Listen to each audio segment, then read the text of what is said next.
Hi there, everybody. Welcome to another edition of Complete Sports Media. I'm your host, Aaron Campbell. Today, we've got a really special guest. He's the technical director of the Juventus Soccer Academy and Soccer Central facility in San Antonio, Texas. His name is Olivier Pheulpin, and we're really excited that he's going to be joining us today. Going to be talking a lot of soccer internationally, as well as some youth sports and some NBA. I've known Olivier for a really long time. We covered the NBA together, and he's a wealth of knowledge on both basketball and soccer. And it's going to be really fun. It'll be really nice to connect and bring him to the airwaves here. Great guy. A lot of knowledge in the world of sports and really interesting take. He's originally from France and came to Canada to cover the NBA. That's where we met. And then eventually moved down to San Antonio, and he was only supposed to be there a short time. And it's been a really long time now, but he's forged a really important academy there, and they're doing really good things. Juventus, Italian Serie A, Super League champion, Champions League stalwart all the time, and one of the best football organizations in the world. So we're really excited. I think I can see him joining us here, so let's bring him in. Okay, I see Olivier. He's coming to the studio here via Zoom. So hey, Olivier, really great to see you. Happy Tuesday. It's been a busy week for you already, I'm sure. Welcome to Complete Sports Media's podcast. Thanks for joining me. Good to see you, Darren. And thank you for telling me it's Tuesday, because I don't even know anymore. Because in the US, every day is kind of like another day, and there's no end to it. And I don't know when the weekend is, what it means anymore. So thank you. Tuesday. You're welcome. Well, during this pandemic and all the goings on in the world, it has been hard to keep track of what day it is. But it's a Tuesday, and I'm sure you've got tons of things to do. So let's get into it. Let's break down a lot of aspects of your life and the things that you do. I was able to tell our viewers and listeners that you're the technical director for the Juventus Academy in San Antonio, but tell the viewers what that actually entails. What are you doing on a daily, weekly, monthly basis? Well, if you don't mind, I'd like to also say that I used to be a sports writer. That's where they understand more what I'm doing. And I used to cover basketball mostly, and in Vancouver with you many centuries ago. So I was a soccer guy, always been a soccer guy. I played at a good level in France, and I moved to this continent, first in Vancouver for a few years and then San Antonio, to cover basketball, mostly the NBA. And I loved every moment of it, but something was missing, was always the connection with kids. And as a former soccer player, football as we call it, it was easy to jump back in. And for many years, I combined being a sports writer and being a coach, up to the point where the balance shifted and I became a coach full-time. And apparently I was good enough, or maybe the accent, I don't know, but why people kept giving me more kids and teams, and at some point you realize that's your new life. So why not be good at it? Developed a couple of clubs, technical director for both, and now Juventus that I got to come join us in San Antonio at a place called Soccer Central that is a brand new soccer place. So there's a lot of good things we're doing, and what I am doing right now weekly is complicated because of the pandemic. Everything is very much on pause. We don't know when the kids are going back to class. We don't know when we can have any kind of training sessions anymore because we are really trying to take the right decisions. And in the US, it's very much, I'm going to say the Wild West right now. It's very much up to you to make the decision because nobody really makes any kind of decision. So so I see team practicing full team. I see groups of 10, groups of 5. We've decided to stop. for now, we're not doing anything because it is just not serious to do anything right now. It's too dangerous. So what am I doing is we're trying to plan for the coming season, whenever it starts, trying to deal with the Italian club, all the new things we can incorporate for the coming season. We're developing in that place Soccer Central, and it keeps me busy every day. Wow. So there's a lot of thing going, but there's a lot of virtual thing right now. This is probably the most difficult thing, is the fact that we plan and we change the plan and we plan again and we change the plan. I mean, we're waiting just like everybody else. Will this be a 12-month type of operation? Will there be kids playing soccer at Soccer Central and this academy the whole year round? It's the plan is a multi-layer plan. I mean, we plan in a couple of years from now, once the situation goes back to normal a couple of years later, to open up a full year academy where kids actually go to our school and train soccer a couple of times a day. And in agreement with Juventus, of course, it will be like a real Juventus academy for kids that want to turn pro. So there's a lot of connection we still need to create. There's it's difficult in the US because everybody's very territorial. So you have to respect a lot of MLS rules, and it's always changing. San Antonio didn't get a team. Austin just got. I don't want to be too complicated about what's going on in Texas, but we have to navigate all this. And the reality is we're trying to develop a European project. That means a lot of European coaches coming and training kids the way we train in Europe, which is an easy thing to do, but you have to deal with parents that are very, very impatient in the US because they believe that once they pay, they can ask you anything. I don't know how it is in Canada, but that's one of the biggest aspects. We have to make them be realistic, I guess. Paying more money doesn't make your kid better. You just need the right club, the right coaches, and the right amount of patience. So that's really what it boils down to. We're not reinventing soccer. We're just doing it the right way. And it's going to take us a couple of years before we get where we want to be.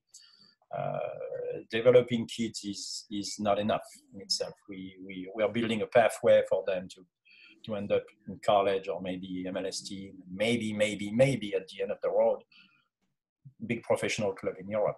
But good things takes time. Yeah, of course. Yeah. Well, the Juventus Academy has a training method that's world renowned. It's followed in, I've heard, over 80 countries. Can you break down sort of that in a small way, just to say what that training method entails? The reality of pretty much any sport. You know basketball as much as I do. It's the same in soccer, where it's really about the details. The best team out there, if they don't have the best athlete, they have the best methodology. And that's what it is. So Juventus, just like the top winning club right now, I'm not going to try to sell you something that is not there. Juventus is really much about the details. And that's what matters. You have good coaches everywhere. How do you go to great coaches? The details. It's repeating the same message in a different way. It's about being playful, if you can believe that. With kids, if you yell at them, you're already losing. There's nothing good that's going to come out long term. You need to nurture the love of the game. And yes, you need to be a good coach to recognize all those moments and make sure that you say or do the right thing at the right time. You can't have a coach, if it takes him 3 days to recognize what he did on Saturday, we're not doing our job. You need to be quick and you need to be clever.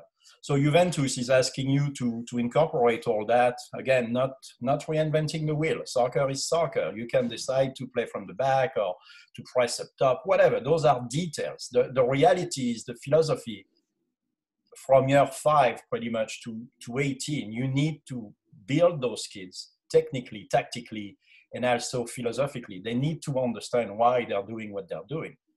And one of the biggest problems I've seen in the US is the coaches force-feeding kids, telling them what to do. So it may work for a couple of years, but long-term, you're pretty much destroying any chance they may have to be creative. That's the biggest challenge. I see. Yeah, of course. Yeah.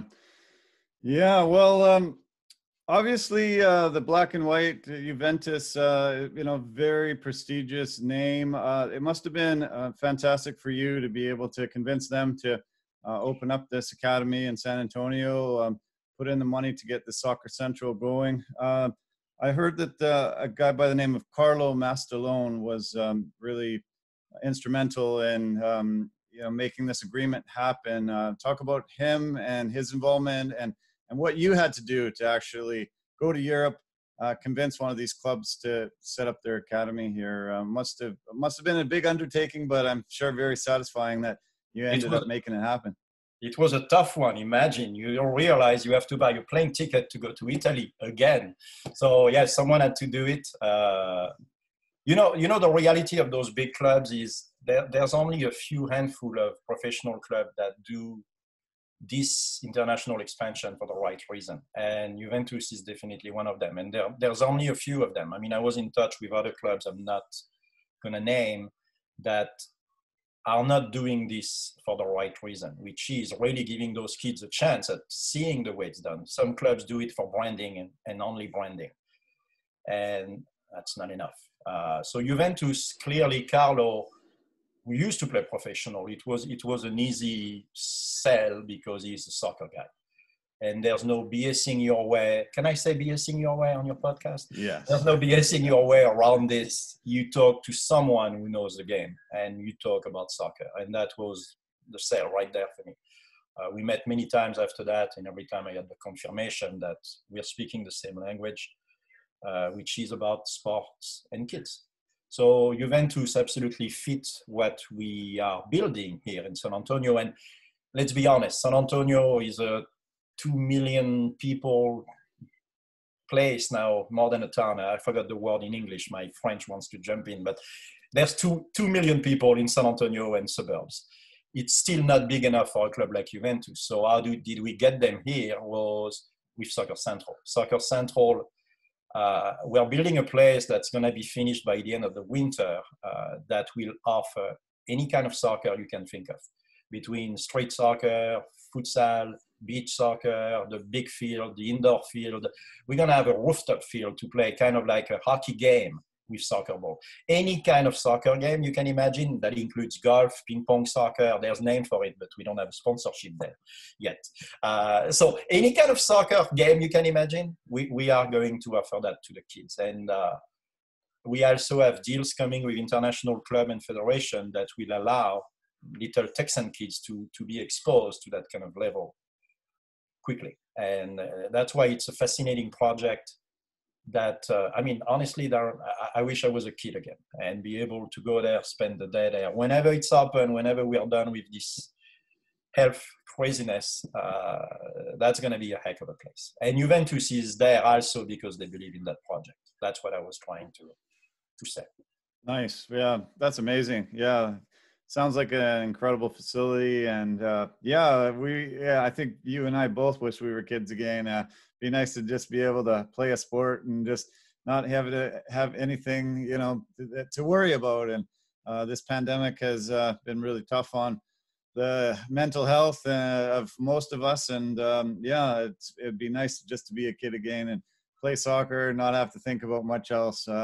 What are the ages of the kids that start there, or what age up to, what range? So it's going to be, it is, so there's two things. Juventus is there already, and so will other clubs who wants to rent the facility, so it's open to everybody. Juventus, we do 5 to 18, but we are going to push it even further. In Europe, we start playing at 3. If parents wants to drop the kids at 3, we'll make sure that we have someone qualified, and we have that person already to deal with younger kids, because it's different. And that's also the intricate differences we're trying to change things a little bit. It's not easy to teach real soccer when you're 3. And trust me, I've tried. I'm not qualified. I can't do this. Some people can though, and we don't want to babysit those kids. That's the challenge. We want them to learn the game. I'm assuming it's kind of the same with hockey in Canada. At what age do you start? Like 3 months old, 3 weeks old? Yeah, as soon as you can. Yeah, usually lots of kids actually skate before they can walk. Actually, so There you go. So, yeah, but it is the challenge in a country like the US, where, let's be honest, basketball and football are still above everything else. Soccer has been growing tremendously, and you can see it with the MLS, who's starting to look like a very, very good league. I mean, the playoffs are interesting all the time. Again, I'm not talking about what's going on now, the bubble, everything that is going on is very, very, very weird. This is the best we can do everywhere. But soccer is growing big time in the US. And I'm also happy to see that Canada soccer is getting results, because there's a lot of very good players that are growing in Canada. And it's absolutely exciting to see both countries develop. You know, I'm looking at this as a European snob at time. I get it. It's developing the culture, the history of the game that's lacking at every level. You see kids, they're still not watching enough games. And that's why we need Canada. We need the US to grow into something that, you know, you can actually look at them eye to eye and say, yeah, professional soccer is here. And you see it already with the MLS club. They're finally selling young kids to Europe, which is something that would have been absolutely crazy to discuss 10 years ago. So soccer is growing big time, and I can't wait to get back out there. Men's soccer in Canada, it's one of the most highly played sports. It outstrips hockey in many communities. There's more kids involved in soccer than there are hockey. But for some reason, our men's team has not had success on a world stage, but the women's team has really been one of the elite clubs and has been able to rise the level of soccer in this country. The people involved with the women's soccer team have moved over to the men's team now and are trying to develop it and make it known on the world stage. We've had some fantastic talent come recently. Alphonso Davies was here in Vancouver and was sold into Germany, and it's been really good to see things like that. And I think it's really important. We can have an opportunity to flourish on a world stage, and if we do, then it's going to bring a lot more talented kids into the mix and just rise the level up. And it would be really nice if we can have a North American powerhouse here that is represented on the world stage, and a lot of these kids will aspire to become soccer players and go to the biggest clubs in the world. It'll be really fantastic. I think it's a possibility, but a lot of work to be done. Can you imagine Canada 20 years from now, where soccer has taken over hockey? Yeah. Can you imagine that? Not yet. No, but even a kid like Alphonso Davies, who might be, I still think Mbappe is the fastest player on the planet, but I hear rumors that he might be faster than anybody on the planet. That's a good conversation, and he's a heck of a player, and he plays for Bayern Munich. I mean, my gosh, you have a top 15 player right there in the world, and those are treasure. You need to make sure they are developed the right way. I definitely think he picked the right club for that. But those are the kind of players that you can build around, and there's no reason why Canada couldn't be a strong soccer place someday. I know there's a new soccer league that came out last year. I watched some of the game, and I was kind of impressed by the skill level. It's not as fast and physical as the MLS, but you see skills. You already see skills. And I love those little soccer stadium you had. I think the one I watched was on Vancouver Island. I forgot the place, but I love those places. Yeah, they're amazing, aren't they? Well, this past fall, we had I guess it was past summer, we had the NBA out be more popular than hockey for the first time ever. I've been a basketball fan my whole life, and usually during playoff time, it's hockey. I'll go into a pub or a restaurant, and I'll be the lone guy sitting there watching a basketball playoff game, and all the other TVs in the whole entire place are on hockey.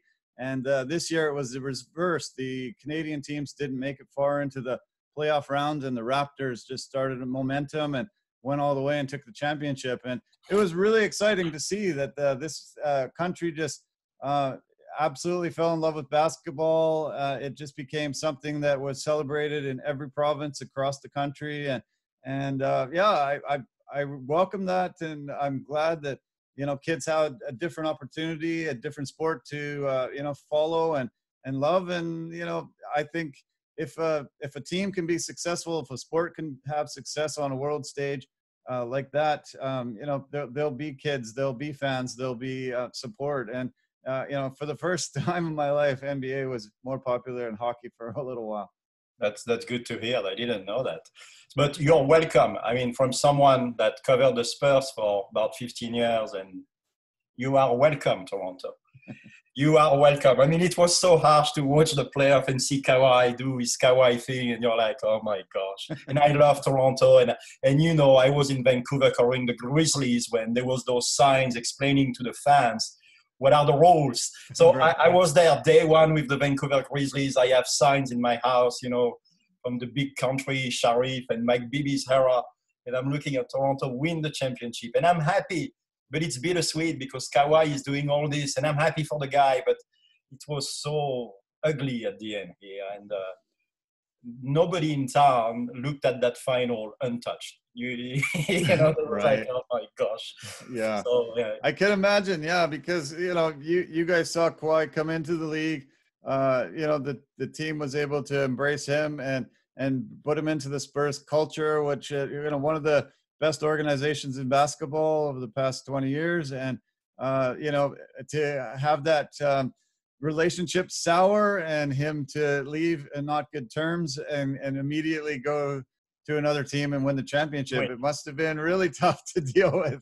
It's kind of like seeing your ex-girlfriend with somebody else. It was very, very harsh at first. But you have to cheer for them. You want it to be done, and he did it. Congratulations. Just, that's done. Well, let's get into that Spurs culture. You went there obviously to follow Tony Parker, and he was coming into the NBA really highly touted, and ended up joining Popovich's culture. You got Tim Duncan, Manu Ginobili, really an amazing organization to cover, and you had 5 championships to celebrate. Tell me about just going to San Antonio in the first place. I know you said, I'm going to only go there for a couple of years, but it ended up now you've been there. What is it? Getting on 15, 20 years now. It's amazing that, that's become your home. Life comes at you fast. It's been a blessing. There's no doubt. I had many moments during the season where you go to the game again and they're going to win the game before you sit down in the arena. And it's a luxury. And every time I would go to those moments, they would play the whatever. I'm going to make some people unhappy, but the Sacramento Kings of the world, those teams that you're supposed to beat. And you beat them again and again and again. And there's moments when it's boring. And every time I get into that phase, I will just think back of covering the Grizzlies, where that they're winning by 15 in the fourth quarter. And nothing is guaranteed. They will lose because that was the time. I mean, I still remember they were up 20 against the Bulls and Jordan just decided to go crazy in the last quarter. So my life has been very interesting and funny, covering the Grizzlies and going to the Spurs and then seeing what happened with Kawhi at the end. But what I've learned really is I've been lucky enough to, because I was close with Tony and Manu and those guys as the international media, I got inside a lot and I got to see and share a lot of stuff that a normal journalist doesn't. And I've learned a lot as a human being, as a coach, and there's absolutely no doubt the way I've been coaching in the last 10 years has changed because of Popovich, because of the little stuff that you can grab and learn from. And I have so many moments. It's insane, the amount of data that you can get from just being with those guys. You see the little details again. It's all about the details. Everything you do, what I've learned in life, in sports, it is about the details.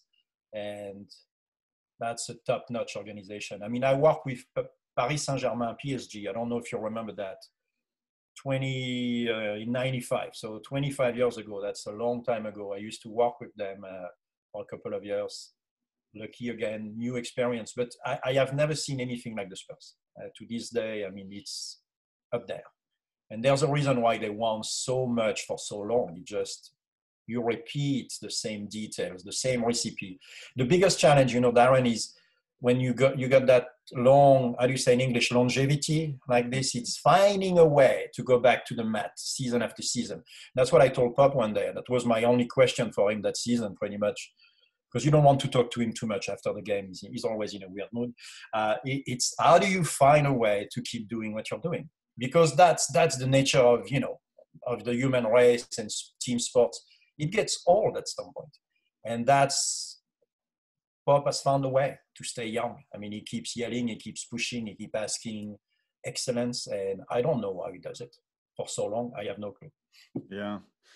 Yeah, he's got a bit of a bad reputation just because he's a little prickly. He's a little bit, he has some, clashes with media here and there, but he's so respected amongst the players and so respected amongst some of the people that do get inside like you did.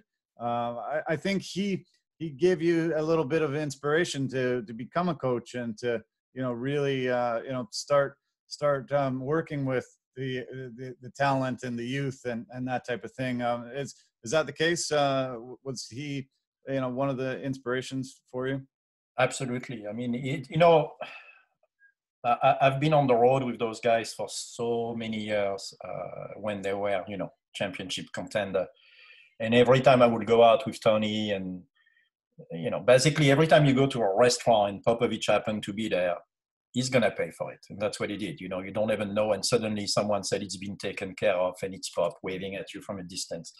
And that's it. But it's every time I had a conversation with Popovich on the road, it was never about basketball. Never. I mean, I used to be a chef in France many years ago. And that's all we will talk about, food and wine and life. And the same. I mean, you're dealing with someone who has an open mind, who has an education, culture, and you learn. If you have the right mindset, you learn. And that's why the same, if you go back to the Spurs, that's the kind of player they're looking for, with the right mindset, people that are willing to be challenged, willing to learn, and willing to be a good teammate. And that's why sometimes, you see them pick a guy, like, what? Who? But they know exactly what he's made of. And, the new guys that are coming for the Spurs, they need support, but they are very good as well. So that's why everybody has been copying the Spurs for so many years. And you see all those people that now work for the big clubs and they all come from the Spurs. There's so many all over the map. I mean, it's an impressive club and it's an impressive thing to be able to be with them for so many years. It was very, very good. Yeah. Well, you had that unprecedented access and it was nice that you were able to get into an inner circle. We saw that with The Last Dance. They were able to give that media team unprecedented access to that Bulls final championship. How did you like that documentary? And did it remind you of the access that you got? I love it. And to tell you the truth, I looked at the French episode when they played in Paris and Monaco. I looked at it like a kid because I was there somewhere, not full access, but I was behind closed door trying to grab. So I'm like, oh my gosh, I may see myself 25 years ago. And it didn't happen in this one, but you go through those moments. I mean, when Michael Jordan came to Paris to play his game at, what was the name? Géo Saint-André, the place. It was a small gym in France. I remember windows exploding. There was too many people in the stadium, windows exploding. It was another time. I mean, there was no much control. You just shove people in. And I sat down on a beam during that game. I was like 10 feet off the whatever. The security, yeah, whatever. I saw Michael Jordan played in France that weekend. That was beautiful. Nice. So yes, lots of great moments. And you realize how lucky you are to have been, in a way, part of this era. I saw Jordan at the end. I mean, I was my first NBA finals was in '98, Chicago, Utah, and I've done NBA final after that for the next 12 years.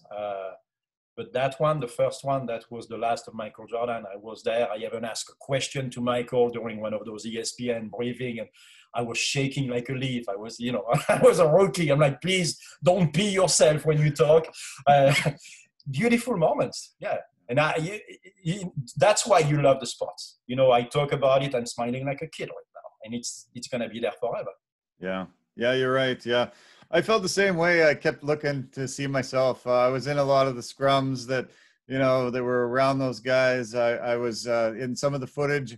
I knew I was there at the arena, but, you didn't see me. But I just, just brought back so many great memories and just so much fun that we had, to see Michael Jordan, who was the biggest person on the planet at the time. And, it was just amazing to, be able to talk to him. It was nerve-wracking to ask him a question, but it was exciting to be able. Imagine when your English is broken English on top of that. So you're trying to memorize at the time 10 English words, and you're next. The mic girl, she's like, you're next, you got next, and at some point it's you, and you're like, oh my gosh, what is the question? Yeah. A lot of people think that reporting is easy, but that part of it was always tough. You had to keep your question in your mind, but you had to just get rid of all the nervousness and try to say it as succinctly as you could, try to make them understand. I remember asking Michael Jordan a question and he misinterpreted it and thought I was criticizing him, and he got quite angry at me. And I was like, oh, no. Hang on a second here. No, you've absolutely misunderstood me. Can I ask the question again? And I asked it again. And then he opened up and went, oh, okay, I know what you're saying now. But it was scary, and but it'll be a memory that I carry with me for the rest of my life. And to see that documentary put together, those guys did an unbelievably amazing job. And I don't think we'll ever see access like that to teams with that much success anymore. It's a difference, and it's one of the reasons I decided not to be a reporter anymore. The relationship between a lot of the athletes and the media is, a little bit controversial now. It has changed because of, the politics of it. And clearly the agents and players are becoming more, they understand way more about how to deal with all this. And it becomes very cold at time. But I also remember, and I'm going to say it, I had moments where I had like Allen Iverson coming to Vancouver one day, and I tried. He was there just before Christmas or New Year. I can't remember, but their team was there for a full week, and I went to ask him. So 20-something-year-old from France, he couldn't care less about me, but he was polite, and he said, "Ask me again tomorrow." And I went again the next day, and he said, "I don't know today, but maybe the next day." And I'm like, "The next day?" But I believe it was December 25. I'm like, "It's Christmas, man. You're not gonna be there." And he said, "Yes, I'll do it tomorrow." And I show up on that day at 10 o'clock in the morning, and Allen Iverson is waiting for me on the court, one-on-one, and we went on for 30 minutes. And I couldn't believe this. So you have perception. I mean, maybe things have changed. It just, after that, I had to deal with the LeBron, I was going to say Wade. Everybody's different, but you can see that they are using the media way more than players from the old time. It just really, what's in it for me? I mean, I do that interview because you work for those guys. That's great. It has changed, and that's also why I fell in love with coaching more and more, because dealing with kids is pure and it's peaceful. Even if you have to deal with the parents, I mean, it brings you so much that it does make a lot of sense. Yeah, you're right. I noticed a quote that you put up on one of your social media sites, and I'd like to read it to you and tell me if this came from you or somebody else. If your dreams don't keep you up at night, they're not big enough. Yeah. I mean, both you and I dream to cover the NBA and be able to have moments like you had with Iverson, I had with Jordan, you had with Jordan. All the guys in the Spurs organization, and on and on and on. Amazing quote. Where did that come from? I honestly don't know. I mean, I guess, people tell you it's mine. I'm not going to say it's mine. I can't remember where I got it. So I probably read it somewhere one day and slept on it for 15 years. And one day I woke up and, I got an epiphany. It just, all I know is every moment in my life, and I have not always made the right decision, because I go for it pretty much all the time, because I do believe that if you don't dream big enough, that you're not doing your job. as a human being. You need to go for it. And if you fail, and it's not easy, but hopefully you will learn from it. For many, many years, I remember when I started as a journalist, and I was a chef at the time, and I was like, what am I doing with my life? But I want to write. I know sports. I love sports. How do I make it happen? And I start sending stories to L'Equipe, which is a big, big newspaper in Europe, sports newspaper. I mean, it's the biggest sports publication in Europe. And the chief editor just called me one day, emailed me. I don't know what kind of messaging we used at the time. There was no internet. He told me, come to my office, and he said, okay, I love your passion. I want you to stop writing me articles. Because basically I was bugging him too much. But that's how I opened up the door for myself. And he told me, make yourself useful. And that's the best advice I have for any new journalist out there. You can be good at what you do. You can be passionate, but you need to find a way to make yourself useful. And I said, okay, how do I do that? And he said, well, we could use people in England. Do you want to move to England? I said, yes, let's go. And that's how I did it. And then I moved to Canada. And then from there to San Antonio, you make yourself useful. You jump on stories and it grows with you, and you have to do your job. But being passionate is great. It's not enough. Yeah, it's not enough. No, you were one of the hardest working guys. You always impressed me. I got to read a lot of your stories in English, but you were doing them in French all the time, and but it was just amazing. I would ask you, hey, can you bring some of the latest issues and articles, and all of a sudden you'd come with a nice stack of them, and I was always like, wow, this is a really great, interesting guy that decided to come to North America, bring his young family, and just make an opportunity for himself. And it was it must have been a daunting task, you and Celine, to bring the kids and have be in a different culture, be in a different world, but you did it. And you must look back on that and think, wow, I really took this opportunity and just seized it, and made a life for myself and the family. But you make those choices with someone. You can't just be selfish and say, let's do it. So yes, my wife at the time, because we're not together anymore, decided that was the right call. You jump, you go for it. And Canada is I've dreamed of Canada forever, since I was a kid, and she was there too. And I will go back to Canada. I'm in San Antonio right now because we're building that beautiful project, but I miss Canada every day. And not just now because of the pandemic and the way it's being dealt with in the US. That was my moment of being angry. I love Canada. So we'll go back there. My two kids are actually, that's the rewards for doing all this. We make the decision of leaving your country, leaving the parents, the family, but you create a new family and you discover a fantastic country. And they just graduate. One plays soccer for New Brunswick, UNB, and the other one just graduated from UBC. So, I got two little Canadian in the family that are in Canada as I speak, protected from the virus more than the US. And it's great. And, yes, you look back at time and you're like, wow. But when you do it, Darren, you just go for it. You don't think in terms of what's going to happen 20 years from now. You don't. You day by day, and you protect your kids and you give them the best you can give them. And I'm happy with where they are. So, yeah. One of the things that you wanted to talk about was the status of youth sports with this pandemic in the U.S. Where does it stand? What are we going to see? Do you have any thoughts, any insight, any prognostications? Where do we see that? I'm not that good. All I can tell you is, so go back to my Tom, my son. So he plays for UNB. The season is out. He's dead. There's no season. There's no soccer season in Canada. And it does make sense. While in the US, they're trying because we need the economy, we need the money. And I see clubs doing crazy stuff right now. We're not one of them. Juventus decided that we're done. We're not going to reopen probably until September if we can.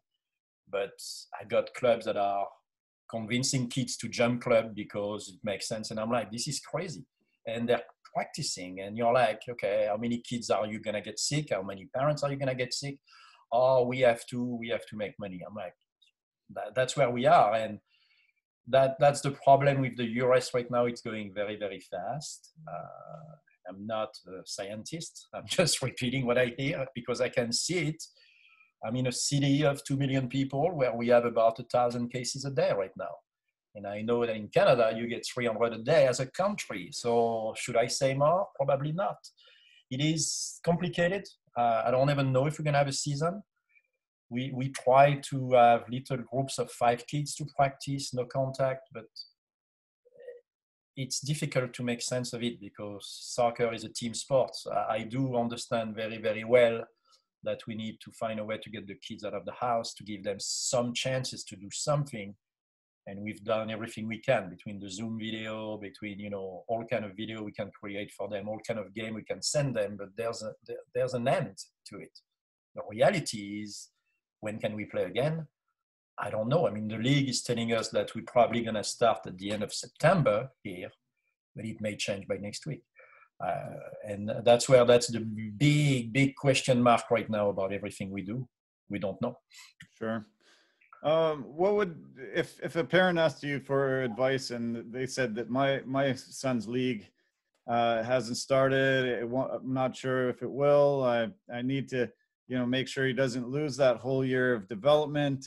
What would you suggest to say to a parent to keep the kid active and, you know, make sure that they're, you know, athletically fine still when this all comes back to sort of a new normal? Well, it's not an easy answer because there's no easy answer. The advantage our club has, because it's a new club and because the biggest project we have is probably Soccer Central, we need to develop this, is we are in a situation where money, as difficult as it is for everybody, and that includes us, is not the name of the game. We lost a little bit of money last year, and that was expected as a first year, and we're going to lose money this year, and it's expected, and it's fine. But it gives us the freedom of making the right choices. And I know too many people that are not right now because they need to survive. So I'm not judging. They just need to survive. I get it. The advice will be find a way to get him going individually. You know, there's a lot of things you can do on your own. You can run, you can get a soccer goal, you can play. I mean, it's limited, but it's also a good time to learn any other sports. You know, one of the problems I see in North America is the specialization of sports. This is a great time to discover everything. Learn, watch video, learn to play basketball today. Tomorrow you can do baseball. The next day you can do soccer, and so on and so on. It's going to make you a better athlete because the coordination, you're going to be able to be a better, whatever you are, soccer player today, you're going to be better because of all those games. So there's a lot of stuff you can do, but you need parent support. And it's not easy because the parents, in many cases, are struggling to find money. And I don't have all the answers. I know there's a lot of stuff we've been providing our kids with. I know that it's still not enough because we cannot replace the real thing. And that's where we are, you know. I mean, videos are great up to a point. That's it. Yeah. Well, I'm glad you talked about the specialization. It's definitely something that isn't good in North America, where, you know, at a young age they decide, oh, the kid's good at this, and every single moment that's all he's playing. He abandons all the other sports, or she abandons all the other sports, and I've heard, you know, amazing comments from guys that are at the upper level.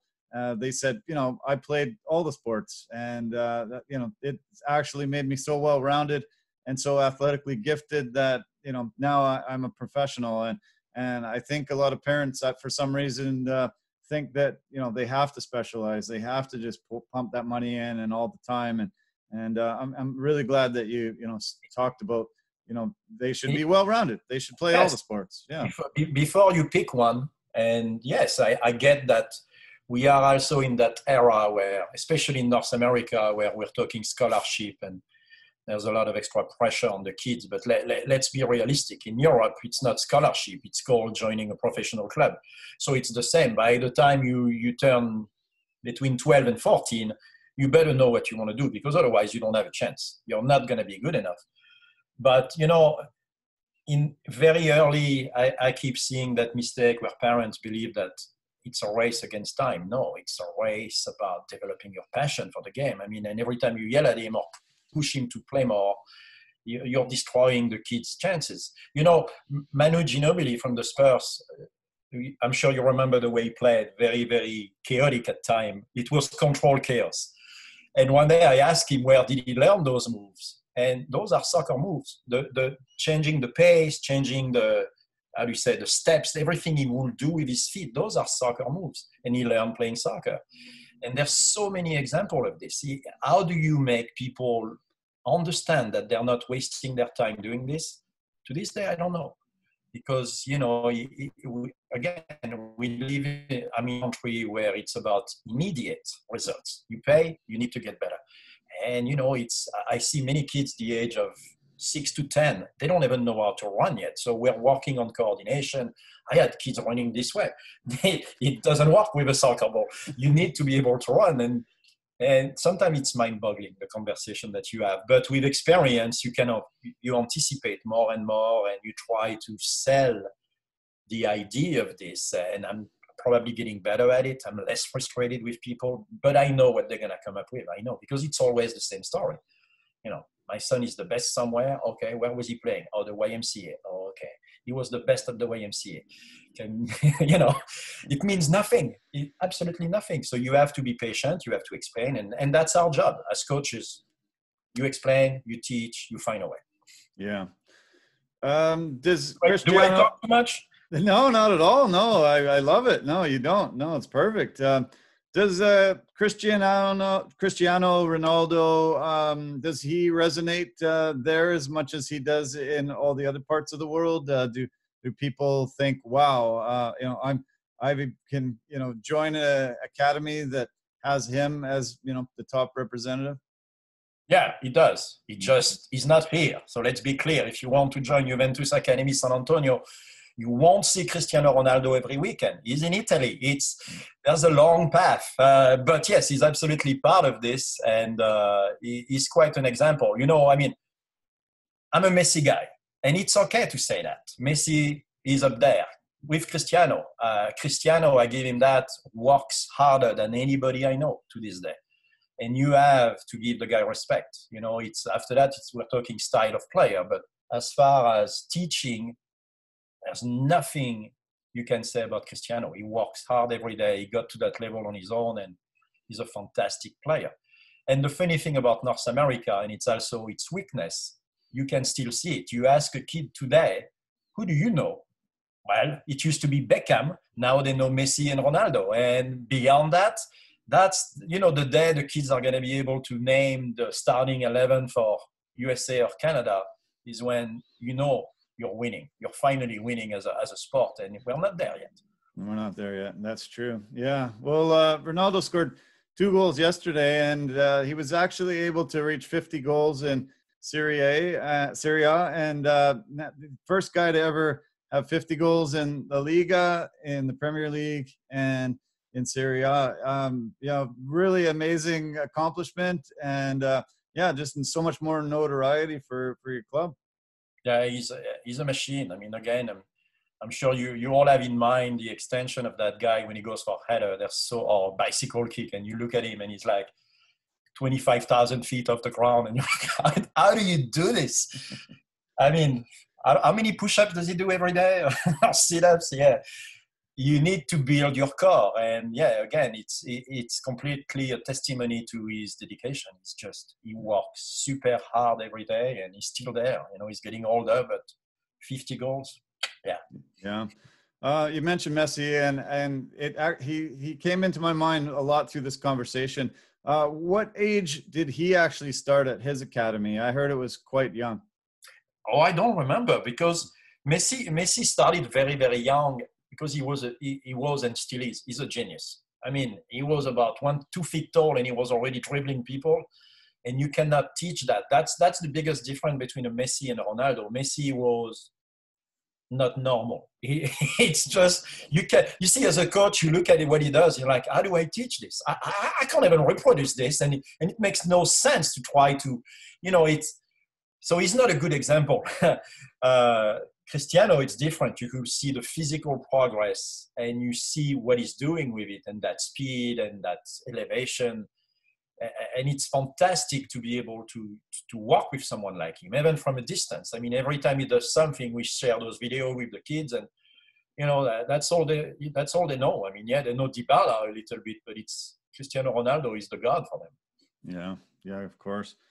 Juventus is the only team in the top 5 European leagues still unbeaten at home this season. They got 19 wins and 3 draws. Looking great. Looks like they're going to wrap up their 9th straight title. And then looking good in the Champions League, leading their group. I mean, the future seems to be incredibly bright for your franchise. Yeah, it does. It just they changed the way they do business a few years ago, and they're becoming more and more open with communication as well. And, getting Ronaldo, it's a change of policy. You're getting big time player. For many years, Juventus was trying to develop and just, be good, but we want to win the Champions League. And not far. I mean, you need to beat Lyon first. I mean, there's a heck of a program. If you beat Lyon, I think Man City, everybody's in the way. I mean, so the draw could not have been worse, but there's still a chance this year, and there will be one next year because I know there's good decision being made. I mean, you see what they're doing. It's a very, very, very solid club now, and they may not win every year, but they will always be a challenge to anybody right now. Yeah, exactly. Yeah. Well, let's switch gears a little bit. We've talked about the NBA here and there, but let's go into the NBA a little bit deeper. And the guy that was kind of patient zero that stopped North American sports is a French guy, Rudy Gobert. The stifled tower really was the guy that seemed to, flip this whole world on its head, the sporting world. He didn't take it serious very much, thinking he was a little bit under the weather. And tell me about, him being the guy that everybody points to that changed North American sports and sporting world as a whole. I'm surprised that I haven't seen T-shirt already that say Rudy did it or something, because, in this culture that we have today where everybody is looking to blame everybody right away. I mean, come on, man. He's a kid. He did something that was silly. I've done the same stuff when I was his age, going against the grain and say, oh, you don't believe in this? Let me show you. We all did that kind of stuff, except that he's a millionaire. He's a superstar. He's under in front of the camera every day. And you can't do that. And he knows, and he messed up, and he apologized. But he started nothing. I mean, it was already there. He was the biggest one out there with the virus, and suddenly it's blame the French again. That's fine. Keep doing this. I'm used to it. Rudy was at the wrong place at the wrong time. That's all. And he said something he shouldn't have said, but since then, I mean, he apologized. I saw that one of his teammates was not Donovan Mitchell at the time, made some comment that was, come on, man. I hope it's going to get better for everybody within those teams because you're still a team. At the end of the day, I mean, we learn now that many more players, many more people have been infected and they just didn't even know about it. So is it a subject, should we laugh about it? Absolutely not. But Rudy Gobert has done nothing. I mean, it's silly. Do you think that relationship can be repaired? Do you think they'll be able to forgive him and they'll be able to, continue on as teammates? I certainly hope so, because they had a good thing going on between the point and the center position. You need those two to work very well together. So I'm not a Jazz fan, but you don't want those things to happen. I mean, I believe that after, we're 5 months in that pandemic. I mean, at some point you have to be more realistic and just understand that that was nothing compared to what has happened since. I mean, that situation happened in many, many clubs where that player got that player sick. I mean, was he joking about it? Probably not. But I mean, I know a few cases in soccer in Europe where same situation happened. Players make a silly comment about it, and a month later he's sick. That doesn't mean he meant anything by it. It just everybody's getting sick. I mean, I hear a number that in the US, I think we have like 3 million. I mean, almost 4 million cases now. But doctors are saying there's actually 40 million people infected. So, we're getting it. Yeah. One by one. Yeah, right. Well, the NBA decided to go into a bubble. They chose Orlando to be the place, and yeah, Florida has been decimated with coronavirus. So a lot of people weren't sure that they could pull it off, but they just released something yesterday that said they did 346 tests on players, and they had zero coronavirus positive results. So yeah, so far it's looking pretty good, and I hope it could continue that way. You know what it reminds me of? It's that movie with, what's his name? I call him Jason Bourne. Uh, I forgot the name of the actor, but when he's sent on another planet and he's building potatoes under that bubble. That's how I feel about the NBA right now. I'm like, at any moment that bubble may explode because all you need is one player. From one player, you get one team pretty much. And from one team, you create a situation. And we were talking about the Bulls earlier, about that video. I believe that bubble experience might be the best video movie ever at the end, because we're going to see stuff that we're not used to. I don't exactly know how much the NBA is going to let the media film, but the potential is absolutely fantastic. So I'm going to be like everybody else. It's a different year. I don't know what to make of it, but part of me is excited. I want to see it. It's different. And we need sports. I mean, I watched myself the other day watching, what was it I was watching? It was a video of nuns playing basketball. And I'm like, what am I doing? That's how sad it is. Yes, I know. I'll watch any sports right now. And I'm watching, as I'm talking to you, Watford and Manchester City on another screen.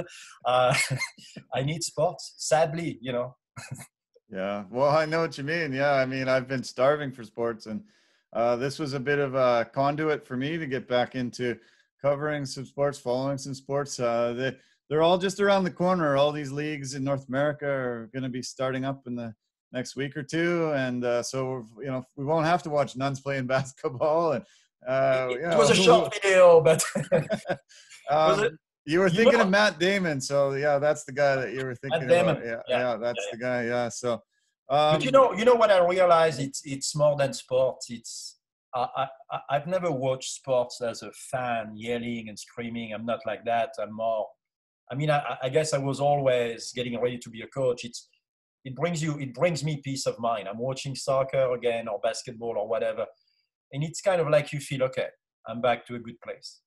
And that's, to me, that's the reality of professional sports for the entire planet. As sad as it is as sad as what it says about society, I'm one of those guys that need sports to operate normally. I need it to feel like we're back to a normal phase.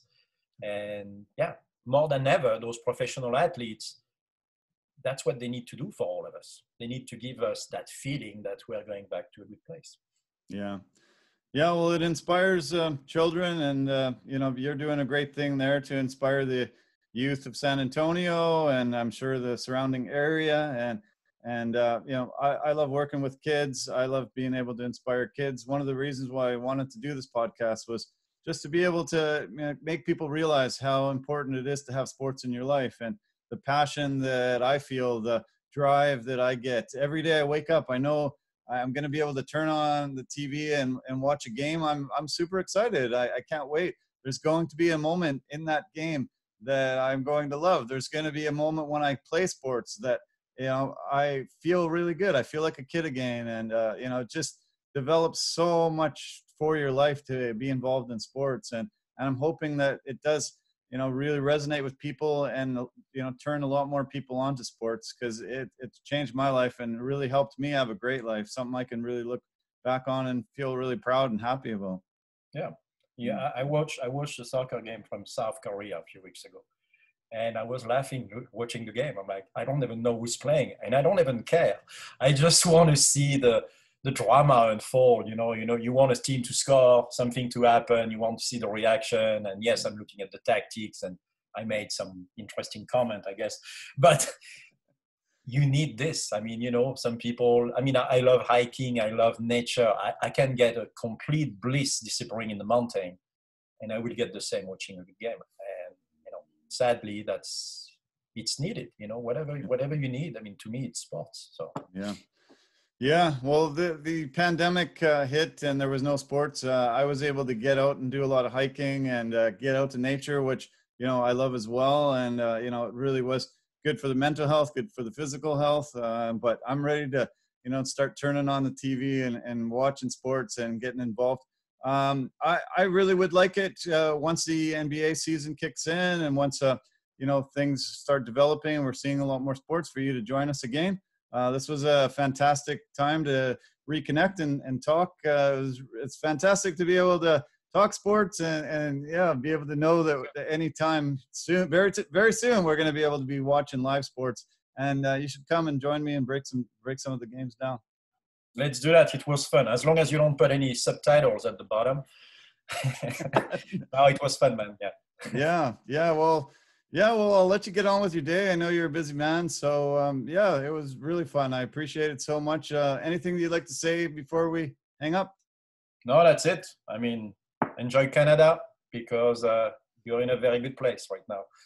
Okay. Well, enjoy San Antonio, and we'll be in close contact. Appreciate it so much, Olivier. Thank you, man. Have a good one. Okay. You too. Thank you. Oh, wow. That was a fantastic, little over an hour there. Really great to be able to, bring Olivier into the mix here. He has a wealth of knowledge when it comes to sports and especially NBA and soccer, just the things that he's been able to do for the community down there. I know soccer was one of his biggest loves and biggest passions, and be able to, convince a club like Juventus with the prestige and world-renowned club that they have to be able to attract so many kids to the sport and his wish is the same as mine. Let's hope North American soccer can be flourishing and we can have those kids knowing all 11 players on the team. It would be a really big accomplishment and something that we would all feel very proud of. I grew up playing soccer. Had the time of my life playing that sport. And unfortunately, there was a time where, most of us realized that we weren't going to, be able to take it any farther because nobody was looking at Canadians internationally. So, it was just disheartening to know that the sport that you loved, you couldn't take it any further once you got out of your teens. And, there are opportunities now. Alphonso Davies, we mentioned in that commentary earlier that, Bayern Munich was interested in him and purchases him from the Whitecaps. It was a huge moment for Canadian soccer, and it's just growing and growing, and guys like Olivier are enabling that to happen for the youth. So thanks so much for joining us, everybody. It was a fantastic hour. I hope you enjoyed it as much as I did. Thanks so much always for tuning into Complete Sports Media. It's a passion project of mine and all the people that are supporting me and coming behind the scenes to give me help. I appreciate it. Thanks so much to everybody. I just want to say a shout out to my niece and nephew, Lee and Evelyn. Thanks so much for being part of it. So there we go. We've reached another an end to another Complete Sports Media podcast. Thanks so much for joining me. Love you lots. Take care and bye for now.